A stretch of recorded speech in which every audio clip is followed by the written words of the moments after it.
जिसको मेरा नमन समर्पित, खुशी मिली मुस्कान मिली है, मेरी है जब से भाग्य अमृत। जीवन के सार को, आने वाले कल को पहले से ही बता देने वाली जन्म कुंडली भाग्य अमृत को अपने शोध से निर्मित किया है पंडित S.K. कौशिक जी ने।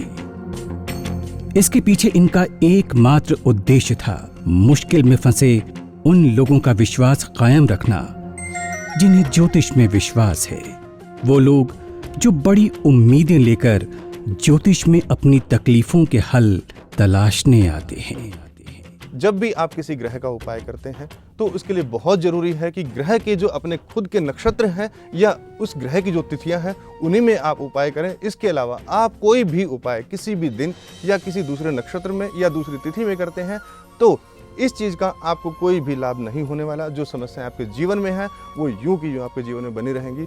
इसी उद्देश्य से मैंने भाग्य अमृत का निर्माण किया, जिसके अंदर आपको अपने जीवन में आने वाली एक एक समस्या के बारे में पहले से ही बताया जाता है।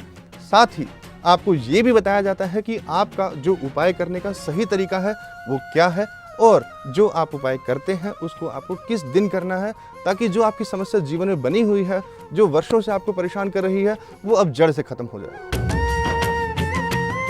अपने ज्ञान का निरंतर मंथन करने के बाद पंडित S.K. कौशिक जी ने ज्योतिष की बारीकियों और छुपे हुए संकेतों को समझकर ज्योतिष की नए ढंग की गणना विकसित की और उसी के दम पर आज इस मुकाम पर आ पहुंचे। और इस सब का ही सार है इनके द्वारा निर्मित जन्म कुंडली भाग्य अमृत। पल पल इसमें संचित है ये भाग्य अमृत है, ये भाग्य अमृत है, ये भाग्य अमृत है, ये भाग्य अमृत है, ये भाग्य अमृत है, ये भाग्य अमृत है। नमस्कार। कार्यक्रम भाग्य अमृत की एक और कड़ी में आप सभी का बहुत बहुत स्वागत है। रिश्ते कहते हैं हमारे जीवन का एक महत्वपूर्ण अंग होते हैं। रिश्तों के बिना हमारा जीवन अधूरा है। कभी हमारे रिश्तों में मिठास होती है तो कभी खटास, लेकिन बहुत बार ऐसा होता है कि ये खटास इतनी बढ़ जाती है कि हम एक दूसरे से दूर चले जाते हैं। आखिर क्यों हमारे साथ ऐसा होता है? जो भाई बहन बचपन से एक साथ खेले पले बड़े होते हैं वही आपस में बात नहीं करते हैं, वही एक दूसरे की शक्ल तक नहीं देखना चाहते हैं। आखिर हमारे ग्रहों में ऐसे कौन से कारण होते हैं जो हमें एक दूसरे से दूर कर देते हैं? दर्शकों, आज अपने इस कार्यक्रम में हम इसी विषय के ऊपर चर्चा करेंगे और हमेशा की तरह आज भी हमारे साथ स्टूडियो में मौजूद हैं पंडित S.K. कौशिक जी। तो चलिए सबसे पहले इनका स्वागत करते हैं। कौशिक जी, आपका बहुत बहुत स्वागत है। नमस्कार जी। नमस्कार। कौशिक जी, हम खुद बहुत से लोगों को देखते हैं, हम ये महसूस करते हैं कि जब हम बचपन में होते हैं ना, कहते हैं ना कि बचपन सबसे अच्छा होता है, उसमें आपको किसी चीज़ की कोई भी फिक्र करने की ज़रूरत नहीं होती है। धीरे धीरे हम बड़े होते हैं, हमें रिश्तों की वैल्यू का पता चलता है कि रिश्ते आखिर होते क्या हैं। लेकिन एक वक्त ऐसा आता है, हम खुद देखते हैं और शायद मेरी इस बात से बहुत से लोग सहमत भी होंगे कि आज हम देखते हैं कि भाई भाई का दुश्मन बना हुआ है, एक दूसरे से बात नहीं करते हैं। क्या जब बच्चों का जन्म होता है, जब दो भाई एक घर में पैदा होते हैं, उस समय ही उनकी जन्म कुंडली के माध्यम से हम ये जान सकते हैं कि आगे भविष्य में इनके साथ क्या होने वाला है? क्या इन दोनों भाइयों की आपस में बनेगी भी या नहीं? बिल्कुल अनु जी, हमारी कुंडली में हर ग्रह का किसी न किसी रिश्ते पर प्रभाव पड़ता है। हर ग्रह का संबंध किसी न किसी रिश्ते से है, चाहे वो माँ का रिश्ता हो, चाहे वो पिता का हो, चाहे भाई का हो, चाहे बहन का या पति पत्नी का। अब अगर बात रिश्तों की है तो शुरू करते हैं सबसे पहले पिता से, क्योंकि पिता वो है जो अपनी संतान का पूरे जीवन तक पालन पोषण करता है और फिर जिस औलाद को उसने सालों तक पाल पोस कर बड़ा किया, वही औलाद उसको बुढ़ापे में परेशानियों की तरफ छोड़ के चली जाती है। ऐसा क्यों होता है? अगर किसी बच्चे की कुंडली में सूर्य कमजोर है या किसी भी तरीके से पीड़ित अवस्था में है, तो ऐसे बच्चे के संबंध अपने पिता से खराब रहेंगे ही रहेंगे। यही संबंध और भी ज़्यादा खराब हो जाते हैं जब सूर्य राहु से पीड़ित हो जाते हैं या शनि से पीड़ित हो जाते हैं। इसके बाद आती है बात माँ पर। तो कुंडली में जो चंद्रमा है वो हमारी माँ है। अगर कुंडली में चंद्रमा किसी भी तरीके से कमज़ोर है, नीच के हैं, 6, 8वें 12वें भाव में बैठे हुए हैं, तो व्यक्ति की खुद की सेहत तो बचपन में खराब रहती ही रहती है, साथ में या तो माँ की सेहत को खराब करेगा या माँ से संबंध खराब करेगा, माँ का सम्मान नहीं करेगा, माँ की बात नहीं मानेगा। लेकिन इसके साथ में इसके दुष्परिणाम और भी भुगतने पड़ते हैं। जिस बच्चे की कुंडली में चंद्रमा कमज़ोर होता है, माँ से तो संबंध खराब करता ही करता है, साथ में उसकी जो अपनी मानसिकता है वो भी खराब हो जाती है। ऐसे लोगों को मानसिक कष्ट भी भुगतने पड़ते हैं। इसके बाद बात आती है मंगल की। मंगल हमारी कुंडली में भाई का काम करता है। भाई के साथ संबंध खराब होते हैं, भाई के साथ बात करना पसंद नहीं करता, भाई के साथ रहना पसंद नहीं करता। जो बहन भाई सालों से अपने साथ रहते थे, आज उन भाइयों से अलग किसी दूसरे मकान में रहते हैं। तो ऐसा क्यों है? क्योंकि जो मंगल है कुंडली में वो हमारा कहीं ना कहीं पीड़ित होता है। इसलिए या तो हमारे बड़े भाई होते ही नहीं है, अगर बड़ा भाई नहीं है तो सारी जिम्मेदारियां हमारे सिर पे आती हैं, या अगर भाई हैं भी तो फिर उनसे हमारे संबंध इतने खराब होते हैं कि हम अलग अलग रहना शुरू कर देते हैं। इसके बाद बात आती है बुध की। बुध हमारी कुंडली में चाचा, बुआ, बहनें हैं। अगर किसी की कुंडली में बुध कमज़ोर है तो इसके एक तरफ हमारे रिश्ते खराब होते हैं, दूसरी तरफ जो हमारी सोच है, जो हमारी बुद्धि है, जो सोचने की जो ताकत है वो कमज़ोर हो जाती है। तो ऐसे व्यक्ति की बहनों से संबंध खराब होते हैं, या उसकी बहन, बुआ, बेटियां जहाँ भी जिस घर में उनकी शादी की होती है उस घर में वो कभी सुखी नहीं रहती है। अगर अब बात करें गुरु, शुक्र और शनि की, तो इनसे हमारे कौन से रिश्ते जुड़े हुए हैं? अनुजी, जब बात आती है कुंडली में गुरु की, तो गुरु हमारी कुंडली में पति और संतान का रोल अदा करती है। जब कुंडली में गुरु कमज़ोर होता है तो हमें पति से कहीं संबंध खराब हो जाते हैं, हमारी जो संतान होती है उससे कहीं ना कहीं बार बार हमें परेशानी आती है। इसके बाद बात आती है शुक्र की। शुक्र का कमज़ोर होना अपने आप में बहुत सारी समस्याओं को बुलावा देना है, क्योंकि शुक्र खाली एक अकेली पत्नी का ही रोल अदा नहीं करती। हमारे जीवन में जितने भी सुख हमें मिलते हैं वो सभी सुख शुक्र से मिलते हैं जी। इसके बाद आता है शनि। अगर शनि हमारी कुंडली में कमज़ोर है तो ये समझिए कि हमारा जीवन हमेशा किसी न किसी परेशानी से तो घिरा ही रहता है, साथ में जो हमारे नौकरों का सुख है वो भी हमें नहीं मिलता है। हम अपने जीवन भर स्ट्रगल करते रहते हैं। इसके बाद अगर राहु की बात करते हैं तो राहु हमारे जो पिता पक्ष के जो बुजुर्ग हैं, जो हमारे दादा हैं, दादी हैं, उनको प्रभावित करता है। अगर हमारी कुंडली में राहु कहीं कमज़ोर है तो जैसे ही हमारा जन्म होता है, जैसे ही किसी घर में किसी बच्चे का जन्म होता है, उसके पैदा होते ही उसके जो दादा दादी हैं उनको कोई ना कोई परेशानियां शुरू होने लग जाती हैं जी। इसी तरह से केतु हमारी कुंडली में हमारी माता पक्ष के बुजुर्ग हैं। अगर हमारी कुंडली में केतु कमज़ोर अवस्था में बैठा हुआ है तो बच्चे के जन्म के बाद ही जो माता पक्ष के बड़े बुजुर्ग हैं उनके लिए समस्याएं खड़ी होनी शुरू हो जाती हैं।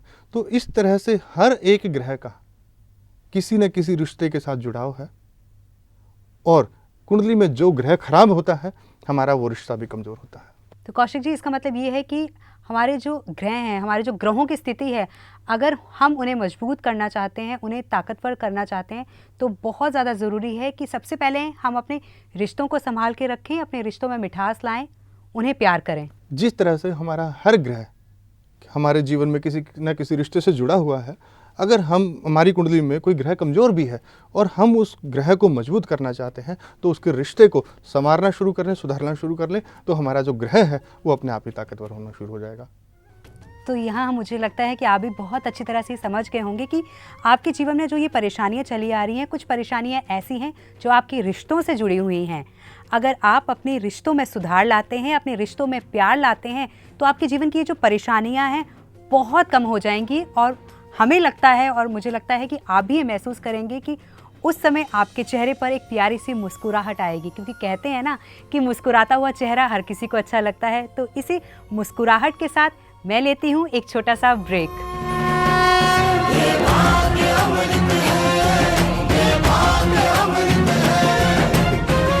भाग्य अमृत एक ऐसी अद्भुत ज्योतिषीय गणनाओं के आधार पर बनाई गई जन्म कुंडली है, जो आपकी जन्म तिथि, सही समय और उस समय में ग्रहों की दशा और दिशा का गहन अध्ययन करके विशेष तौर पर आपके लिए बनाई जाती है। इसमें आपके पूरे जीवन की ज्योतिषीय गणना होती है। इससे आप अपने जीवन को सही तरीके और सही समय पर उचित दिशा और असीम ऊंचाइयां दे सकते हैं। इसमें दिए गए उपाय पंडित S.K. कौशिक जी के अटूट अध्ययन और प्रयासों का परिणाम है। इन उपायों को अपनाकर आप अपने जीवन को खुशहाल बना पाएंगे। भाग्य अमृत जीवन में आपका कदम कदम पर साथ देगी। आपको शारीरिक, मानसिक और आर्थिक सभी सुखों की प्राप्ति के योग बनेंगे। राह जो ना मिल रही थी, चाह जो ना मिल रही थी, बात बिगड़ी बन गई है, बात जो ना बन रही थी, पल पल इसमें संचित है, ये भाग्य अमृत है, ये भाग्य अमृत है। जब भी आप किसी ग्रह का उपाय करते हैं तो उसके लिए बहुत ज़रूरी है कि ग्रह के जो अपने खुद के नक्षत्र हैं या उस ग्रह की जो तिथियां हैं उन्हीं में आप उपाय करें। इसके अलावा आप कोई भी उपाय किसी भी दिन या किसी दूसरे नक्षत्र में या दूसरी तिथि में करते हैं तो इस चीज़ का आपको कोई भी लाभ नहीं होने वाला। जो समस्याएं आपके जीवन में हैं वो यूं की यूं आपके जीवन में बनी रहेंगी। इसी उद्देश्य से मैंने भाग्य अमृत का निर्माण किया, जिसके अंदर आपको अपने जीवन में आने वाली एक एक समस्या के बारे में पहले से ही बताया जाता है। साथ ही आपको ये भी बताया जाता है कि आपका जो उपाय करने का सही तरीका है वो क्या है और जो आप उपाय करते हैं उसको आपको किस दिन करना है, ताकि जो आपकी समस्या जीवन में बनी हुई है, जो वर्षों से आपको परेशान कर रही है, वो अब जड़ से खत्म हो जाए। आपके बच्चों, आपके प्रियजनों, आपके अपनों के लिए अति उपयोगी और लाभकारी है भाग्य अमृत। इसके दूरगामी परिणामों को देखते हुए इसका मूल्य कुछ भी नहीं है। भाग्य अमृत का मूल्य है मात्र 4100 रुपए। अभी अपने स्क्रीन पर आ रहे नंबर्स पर कॉल करें और मंगवा लें समस्त सुखों के योग बनाने वाली भाग्य अमृत। सुख चैन सुबह शाम है, मुस्कुराहटों के ठिकाने हैं, खुशहालियों की डोर को अब भाग्य अमृत थामे है, पल पल इसमें संचित है, ये भाग्य अमृत है, ये भाग्य अमृत है। मेरा मन घर में लगता नहीं था और घर वालों से भी मेरी बनती नहीं थी, इसलिए मेरी माँ ने मेरे नाम की भाग्य अमृत बनवाकर मंगवा ली। फिर क्या था, मैंने इसमें दिए गए उपायों को किया और अब घर में भी मेरा मन लगता है और घर वालों से भी मेरी खूब बनती है।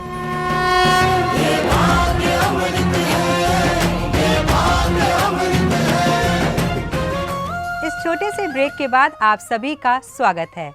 अगर आप भी हमारे इस कार्यक्रम में हमारे साथ जुड़ना चाहते हैं, हमारे इस कार्यक्रम का हिस्सा बनना चाहते हैं, तो आप हमें कॉल कर सकते हैं। आपकी टीवी स्क्रीन पर लगातार हमारे नंबर्स दिखाए जा रहे हैं। कौशिक जी एक कॉलर हैं, बहुत देर से इंतजार कर रहे हैं आपसे बात करने के लिए, तो उनसे बात कर लेते हैं। हेलो, स्वागत है आपका। हेलो, नमस्ते मैम। नमस्ते पंडित जी। जी नमस्कार। जी मैं हिमाचल से बोल रहा हूँ, धर्मशाला से। जी संजय नाम है मेरा, संजय शर्मा। और मेरी जो समस्या है वो ये है कि मेरे भाई के साथ मैंने बिजनेस स्टार्ट किया था। जी ठीक ठाक चल रहा था बिजनेस, पर जब से भाई को मैंने पार्टनर बनाया, मतलब तीन एक साल हो गए, जी तो उसके बाद बड़ी परेशानियां आ रही हैं मेरे साथ। जी और मैं ये जानना चाह रहा हूँ कि ऐसा क्यों हुआ, जब से भाई मेरे साथ आए, मेरे बड़े भाई हैं, तो ऐसा क्यों हो रहा है उसके बाद। देखिए, आप अपनी कुंडली की डिटेल दीजिए। जी संजय शर्मा, हिमाचल, धर्मशाला में मेरा जन्म स्थान है। 25 नवंबर 1976 3:30 बजे दोपहर के। और जन्म स्थान आपका हिमाचल, धर्मशाला। हाँ जी। जी संजय जी, आपकी तुला लग्न की कुंडली बनती है। तुला लग्न की कुंडली में दशम भाव में मंगल नीच के होकर बैठे हुए हैं। मंगल जो है हमारे भाई का कारक है। अगर हमारी कुंडली में मंगल नीच के होकर बैठे हैं और हम उन्हीं के साथ काम करते हैं तो आपको अपने काम में नुकसान होना ही था। जब भी आपने काम शुरू किया था उससे पहले ही एक बार अगर आप अपनी कुंडली चेक करवा लेते तो शायद आपको ये नुकसान नहीं झेलना पड़ता। लेकिन फिर भी कोई बात नहीं, जब आपने काम शुरू कर ही लिया है तो मैं आपको एक उपाय बता रहा हूँ, आप उस उपाय को करें और मुझे पूरी उम्मीद है कि आपका काम जैसे पहले था उससे भी अच्छा चलेगा। इसके लिए आप चित्रा नक्षत्र होता है मंगल का, चित्रा नक्षत्र में आप अपने भाई के साथ बैठकर पूजा करवाएं। इससे आपको जो आपके संबंध हैं वो और भी अच्छे हो जाएंगे और जो आपके भाई के साथ आपके आने से काम में जो परेशानियां आ रही हैं वो परेशानियां भी खत्म हो जाएंगी। तो संजय जी, हमें कॉल करने के लिए आपका बहुत बहुत शुक्रिया। और दर्शकों, अगर आपके बिजनेस में भी किसी तरह की कोई परेशानी आ रही है तो आप ये उपाय मत अपनाइएगा, क्योंकि ये उपाय सिर्फ संजय जी को है और वो भी उन्हें बताया गया है उनकी डेट ऑफ बर्थ के हिसाब से। क्योंकि कौशिक जी, बहुत बार हम देखते हैं कि बहुत से दर्शक कॉल तो नहीं करते हैं, लेकिन जो उपाय ऑन स्क्रीन दूसरे दर्शकों को बताए जाते हैं वो भी उनकी डेट ऑफ बर्थ के हिसाब से। कई बार ऐसा होता है कि वो उन उपायों को अपनाने लग जाते हैं, तो ऐसे में लाभ होने के बजाय उनको हानि ही होने लगती है। बिल्कुल ठीक कह रही है अनुजी, जो उपाय किसी को कॉल करने पर बताए जाते हैं वो उपाय हमें अपने खुद के ऊपर लागू नहीं करने चाहिए, क्योंकि वो जो उपाय उन लोगों को बताए जाते हैं वो उसकी कुंडली को देखते हुए उसके ग्रहों के हिसाब से बताया जाता है और हर कुंडली में हर ग्रह का अलग उपाय बनता है जी। इसलिए हमें ध्यान रखना चाहिए कि हमें कौन सा उपाय करना है, कौन सा नहीं करना है। तो जैसा कि आप सभी जानते हैं कि अपने इस कार्यक्रम में आज हम बात कर रहे हैं रिश्तों के ऊपर। आपको भी लगता है कि आपका कोई अपना आपसे रूठा हुआ है, तो हम तो आपसे ये कहना चाहेंगे कि उन्हें मनाने की कोशिश करें, और आपको लगता है कि उन्हें मनाना बहुत ज़्यादा मुश्किल है तो इसमें आपकी मदद करती है भाग्य अमृत। जी हाँ, भाग्य अमृत में आपके लिए ये बताया गया है कि अगर कोई आपका अपना आपसे रूठा हुआ है तो उसके लिए आपको क्या उपाय अपनाने हैं और कब वो उपाय अपनाने हैं और किस समय और किस तिथि को आप वो उपाय अपना सकते हैं। ना सिर्फ रिश्तों के बारे में बल्कि आपके जीवन की तमाम समस्याओं का समाधान है भाग्य अमृत जन्म कुंडली। कौशिक जी, एक और सवाल जो है हम सबके मन में उठता है, वो सवाल ये उठता है कि जब हम बिज़नेस की बात करते हैं तो बहुत बार ऐसा होता है कि दो भाई एक बिज़नेस ना शुरू करें, क्योंकि जैसे कि इन्होंने भी कहा कि बिज़नेस शुरू किया, जैसे ही भाई बिज़नेस में आया लॉस होने लग गया। जब दो भाई आपस में बिज़नेस स्टार्ट करते हैं या फिर कोई भी एक चाचा अपने भतीजे के साथ बिज़नेस करता है या कोई भी रिश्ता एक दूसरे के साथ जुड़ता है बिज़नेस करने के लिए, तो क्या दोनों को अपनी कुंडली दिखा लेनी चाहिए ऐसे में? बिल्कुल, अगर आप कोई भी बिजनेस अपने किसी भी रिश्तेदार के साथ करते हैं तो आपको दोनों को पार्टनर बनने से पहले अपने दोनों की कुंडलियां चेक करवा लेनी चाहिए। कहीं आपकी कुंडलियां एक दूसरे के एंटी तो नहीं है कि जो आप बिज़नेस स्टार्ट करने जा रहे हैं उसमें आपको नुकसान तो नहीं होने वाला। तो आप इस चीज़ का ज़रूर ध्यान रखिए कि जो भी आप काम करने जा रहे हैं, जिसके साथ भी काम करने जा रहे हैं, उसके साथ आपकी ग्रहों की स्थिति कितनी मैच करती है, कितने आपके एंटी हैं। जी, तो दर्शकों, आज हमने बात की रिश्तों की कि रिश्तों को हमें किस तरह से संभाल कर रखना चाहिए, कैसे हम अपने रिश्तों को और भी मजबूत बना सकते हैं, कैसे अपने रिश्तों में प्यार ला सकते हैं। और अब बारी है हमारे एक ऐसे सेगमेंट की जिसका सभी को बहुत ही बेसब्री से इंतज़ार होता है। तो कौशिक जी, आज हमने बात की है रिश्तों की, तो रिश्तों के बारे में ही आप हमें बताइए कि ऐसे क्या सुझाव हमें अपने जीवन में अपनाने चाहिए कि हमारे रिश्ते और भी मधुर हो जाएं। सबसे इम्पॉर्टेंट है कि हमारा परिवार, जो हमारे रिश्ते हैं वो बहुत ही प्यार प्रेम से एक दूसरे के साथ रहें। हमारा हर रिश्ता हमारे लिए उतना ही महत्वपूर्ण है। इसके लिए हमें चाहिए कि किसी भी परिवार में अगर सबके संबंध खराब हो रहे हैं, परिवार में मनमुटाव शुरू हो गया है या परिवार में एक दूसरे के संबंध खराब हो गए हैं, तो ऐसे में आप एकादशी तिथि को या पुनर्वसु नक्षत्र में माँ सरस्वती की पूजा अपने घर पर करवाएं और फिर आप अपने परिवार के रिश्तों को सुधार सकते हैं। कौशिक जी, हमेशा की तरह आज भी आपने हमारे तमाम दर्शकों को बहुत ही महत्वपूर्ण जानकारी दी और आपने ये हमें बताया कि अगर जीवन में खुश रहना चाहते हो तो सबसे पहले अपने रिश्तों को मजबूत बनाइए, अपने रिश्तों में प्यार लाइए। बहुत बहुत शुक्रिया। नमस्कार। नमस्कार। एक ऐसा ही रिश्ता है हमारा और आपका। जी हाँ, ये रिश्ता है प्यार का, ये रिश्ता है विश्वास का। एक विश्वास आप हमारे ऊपर करते हैं हमारे इस कार्यक्रम भाग्य अमृत पर, क्योंकि आप जानते हैं कि आपके जीवन की तमाम समस्याओं का समाधान यहाँ पर हो सकता है। आपका ये विश्वास हम कभी नहीं तोड़ेंगे, लेकिन इसके लिए आपको भी हमसे एक वादा करना होगा कि आपके जो अपने हैं, आपसे जो रूठ गए हैं, आज आप उन्हें मनाने की ज़रूर कोशिश करेंगे। आज के लिए बस इतना ही और इसी मुस्कुराहट और इसी खुशी के साथ आप हमारी पूरी टीम को दीजिए इजाज़त। नमस्कार।